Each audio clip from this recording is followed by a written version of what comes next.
Hey friends, welcome back to our Friday book study of Drops Like Stars by Rob Bell, a book on creativity, suffering, and what Christian spirituality has to say about any of that. If you're joining us for the first time, this is episode number 2. We'll be doing chapter 2 today, The Art of Honesty. You can find episode 1, The Art of Disruption, by following links below, or on our YouTube or Facebook page.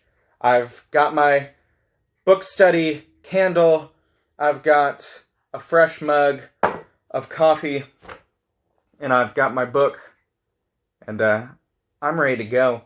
I've really enjoyed our conversation online. The best way to participate in that is by leaving a comment on this video, either on YouTube or on the Townview Facebook page. If you comment in those places, everyone will be able to see it. And I'll respond and we can have a good conversation that way. The first chapter really got me thinking last week. And this is a book that I've spent time with before, but never during a global pandemic. So it hits a little different now. Very interesting. The first chapter really had me thinking about in the box versus out of the box in church life. I turned in a paper yesterday on this book, How Not to Be Secular, which is a book by James K.A. Smith about Charles Taylor, a Canadian philosopher's work on the secular age, sort of what religion looks like in the postmodern world. And there's a lot of talk in there, too, about in the box, out of the box kind of stuff. And in my paper, I was remembering this really interesting moment in my life, this scene, kind of, that I got put in. While I was a worship leader at a church in Atlanta, doing contemporary music, was leading a band, I got a role in a movie where I also played a worship leader.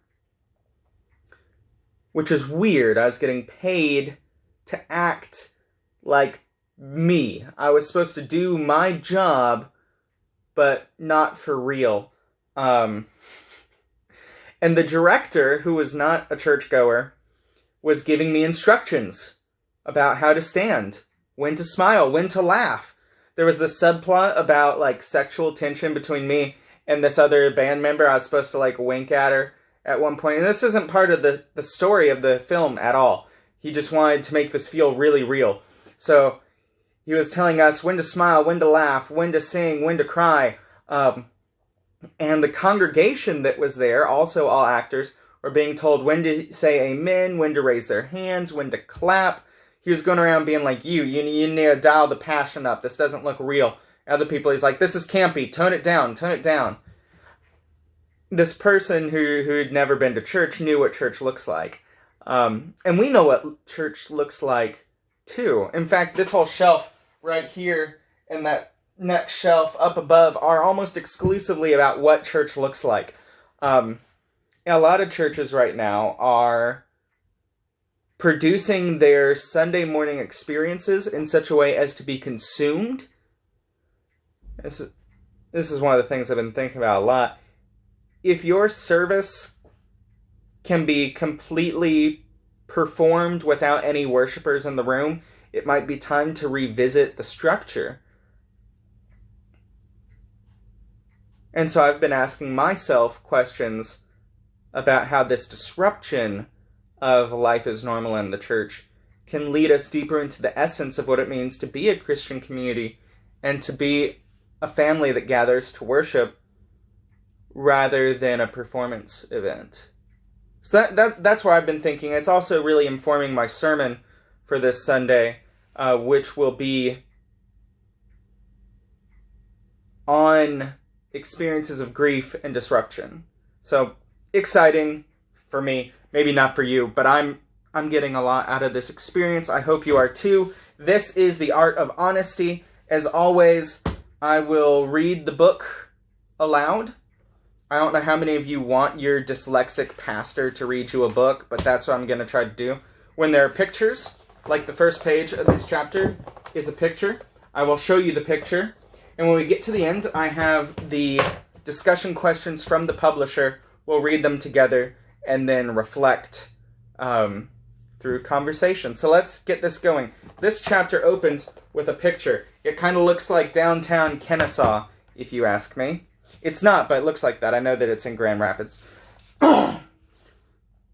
And Rob Bell starts. He says, I live near a village that has several restaurants and a coffee shop and a grocery store and a dry cleaner and a clothing boutique.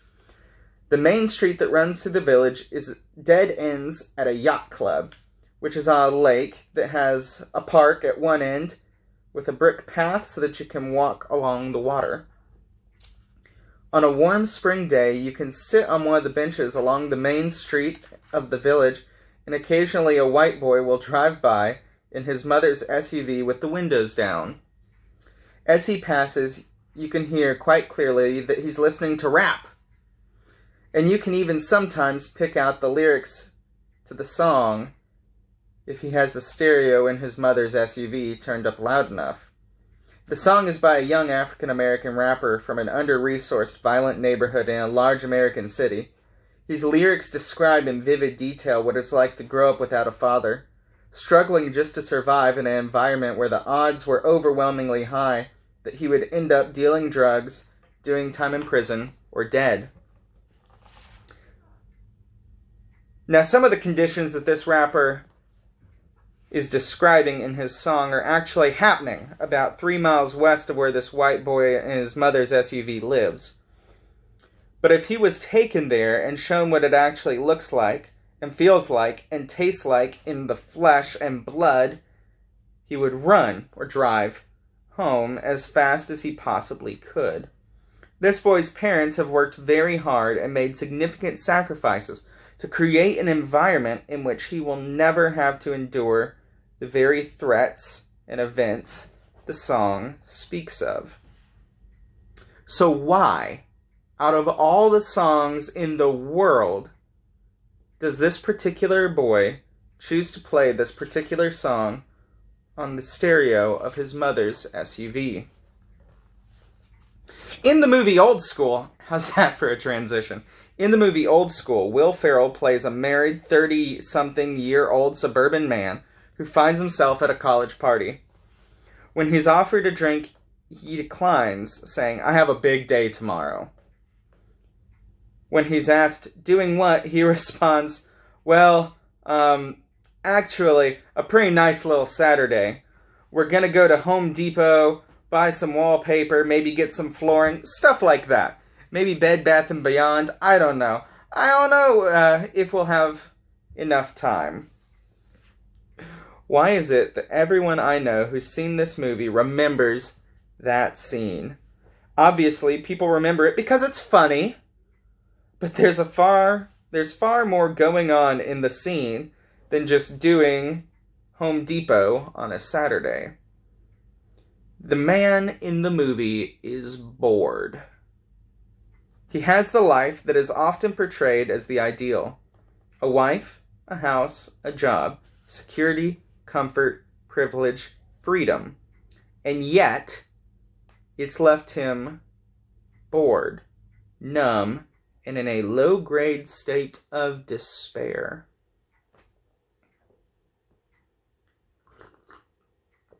His success has actually served to distract him from just how deeply unsatisfied he is with his life. I assume none of us want to starve or be shot or lose someone we love, but it's possible to die a sort of death at the other end of the spectrum, isn't it? If we aren't careful, our success and security and abundance can lead to a certain sort of boredom, a numbing predictability, a paralyzing indifference that comes from being too comfortable. This could be a picture of my parents' house.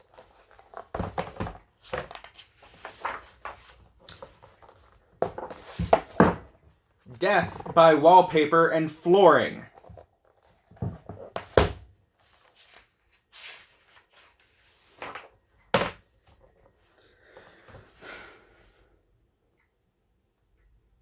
In his memoir, What I Talk About When I Talk About Running, the Japanese writer Haruki Murakami reflects on why runners spend so much time and energy on long-distance runs.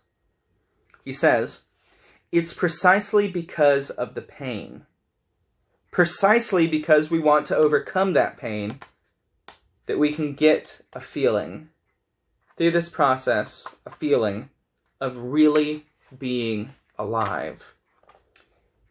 Is this why the white boy in his mother's SUV is listening to that song? He wants to feel like he's really being alive, like he's in the game, like important things are on the line and it's up to him to make a difference. But his world is too comfortable for him, too insulated, and it's making him numb. He may not articulate it this way, but at least when you struggle, you're feeling something.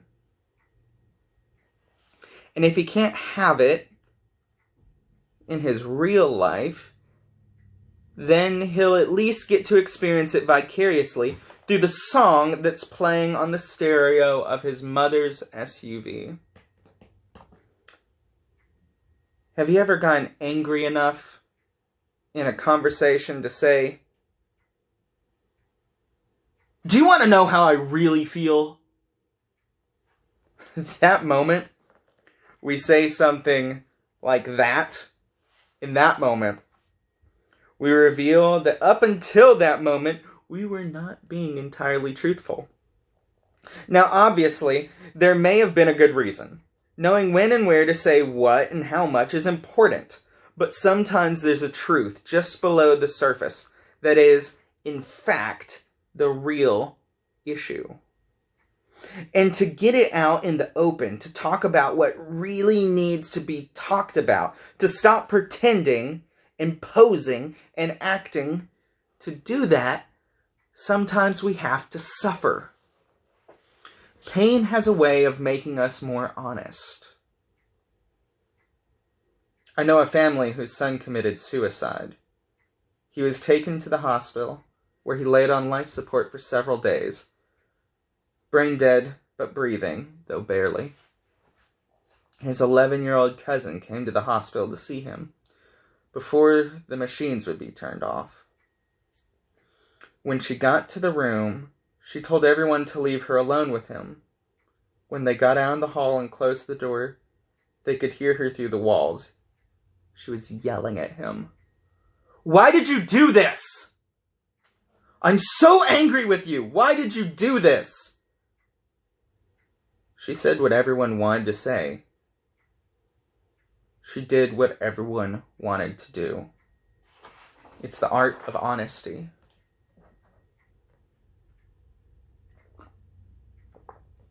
The writer Frederick Buechner remembers a time in his life when he, as a 27-year-old bachelor, he says, "I was trying to write a novel, which for one reason or another refused to come to life for me. Partly, I suspect, because I was trying too hard and hadn't learned yet the importance of letting the empty place inside of me open up." For the record, big fan of Frederick Buechner. The novel he's talking about is Godric. And I have it. I don't know where it is, but I have it.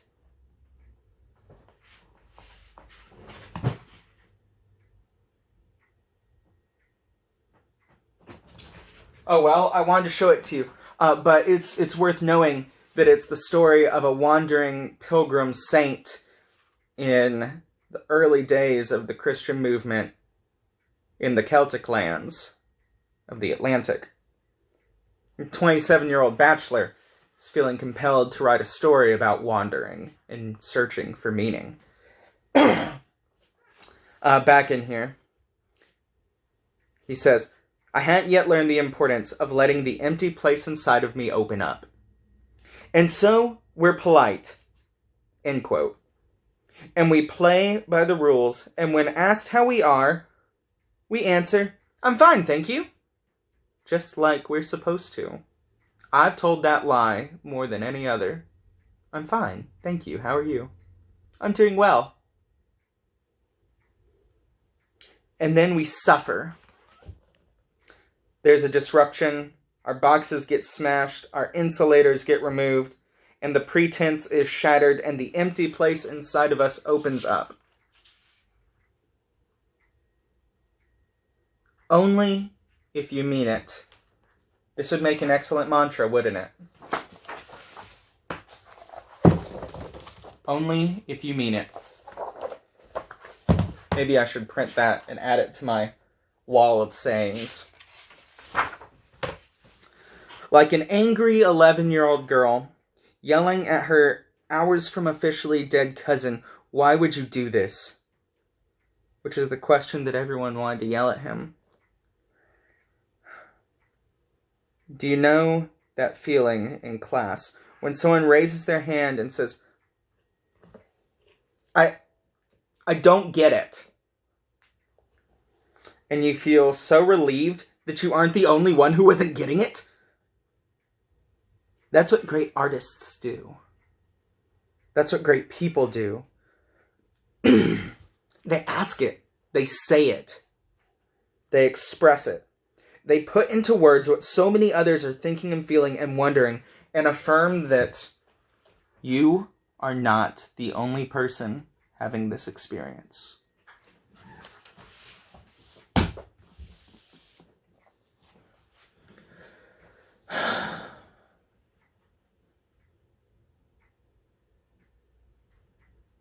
Death by wallpaper and flooring. As a relatively new homeowner, that one jumps out at me.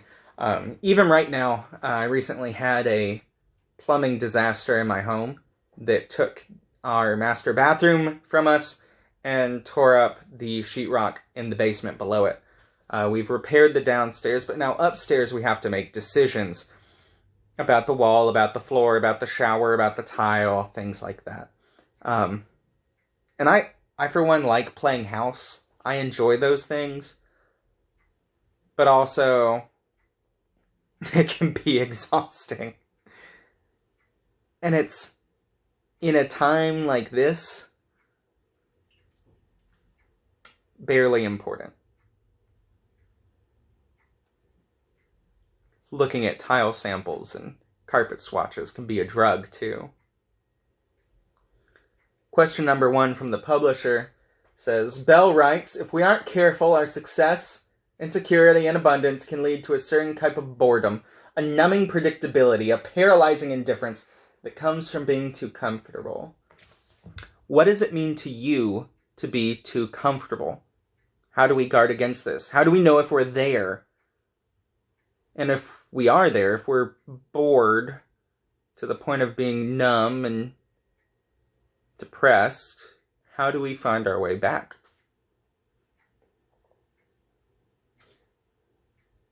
Bell says, this is number 2, pain has a way of making us more honest. Has pain ever caused you to say something you might not have said otherwise?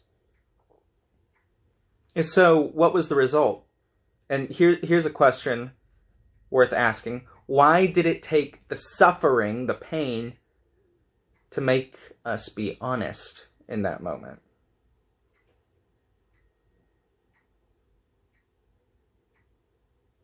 Number 3.